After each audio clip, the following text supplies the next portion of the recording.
ప్రియులారా, మన ప్రభు అయిన యేసుక్రీస్తు నామములో మీకు శుభోదయం.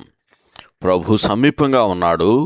అనుదిన ఆత్మీయ ఆహారం డిసెంబర్ 2 మంగళవారం. నేటి మన ధ్యాన లేఖనం దినవృత్తాంతములు 2వ గ్రంథం 29వ అధ్యాయం 3వ వచనం. అతడు తన ఏలుబడి యందు మొదటి సంవత్సరము మొదటి నెలను యెహోవా మందిరపు తలుపులను తెరచి వాటిని బాగు చేసెను. వ్యాఖ్యానాంశం: హిజ్కియా 2వ భాగం, దేవుని పరిశుద్ధతను గురించి నూతన అనుభవము. వ్యాఖ్యానాంశం: హిజ్కియా 2వ భాగం, దేవుని పరిశుద్ధతను గురించిన నూతన అనుభవము.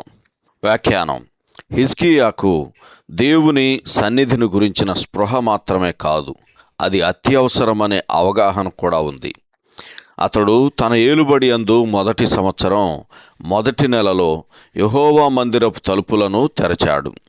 మొదటి సంవత్సరం అనే వాస్తవం నిర్గమకాండం 12వ అధ్యాయం ప్రకారం పస్కా మొదటిగా స్థాపించబడి విమోచన జరిగించిన సందర్భాన్ని గుర్తు చేస్తుంది. యాజకులు, లేవీయులు తమను తాము ప్రతిష్ఠించుకొని యెహోవా దేవాలయాన్ని ప్రతిష్ఠించటానికి పూనుకోవాలని హిజ్కియా ఆజ్ఞాపించాడు. దేవుని పని జరగాలంటే ఆయన పరిశుద్ధత ప్రకారం సమస్తము ఆయన కొరకు ప్రత్యేకించబడాలని హిజ్కియాకు తెలుసు.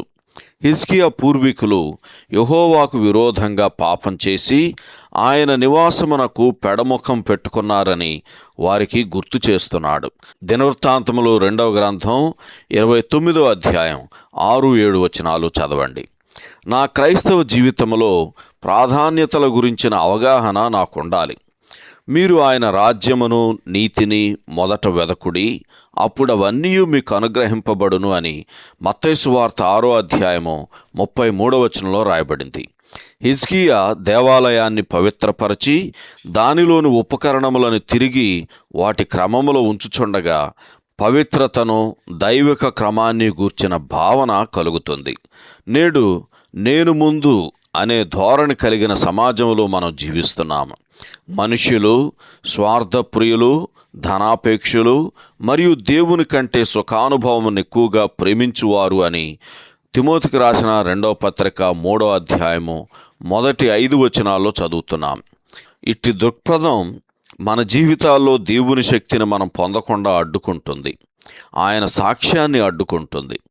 మన జీవితాల్లో మన ద్వారా ఆయన పొందవలసిన మహిమను పొందకుండా చేస్తుంది. హిజ్కియా లాగే మనం కూడా మన హృదయ స్థితిని గుర్తించి దానిని ఒప్పుకొని దేవునికి విరుద్ధమైన వాటిని కడిగివేయాలి. ఆయన పరిశుద్ధతను గురించి నూతన స్పృహను కలిగించే ప్రాధాన్యతలు ఏవి అనే భావన మన జీవితాల్లో ఉండాలి. నా హృదయంలో ఆయనకు మొదటి స్థానాన్ని ఇవ్వాలి. పునరుజ్జీవం రావాలంటే అది పునరుజ్జీవాన్ని కోరుకోవటం ద్వారా కాదు, పునరుజ్జీవాన్ని కలిగించు దేవుని వెదకటం ద్వారా మాత్రమే సాధ్యమవుతుంది. సహోదరుడు టిమ్ హ్యాడ్లీ సీనియర్. శుభములతో వందనాలు. ఈ సందేశాలకు సంబంధించి కానీ బైబిల్కు సంబంధించి కానీ మీకేమైనా ప్రశ్నలు ఉంటే ఈ క్రింది నంబరుకు వాట్సాప్ ద్వారా పంపించండి. మీ ఆత్మీయ క్షేమాభివృద్ధి కోసం అనుభవజ్ఞుల ద్వారా జవాబులు అందించబడతాయి.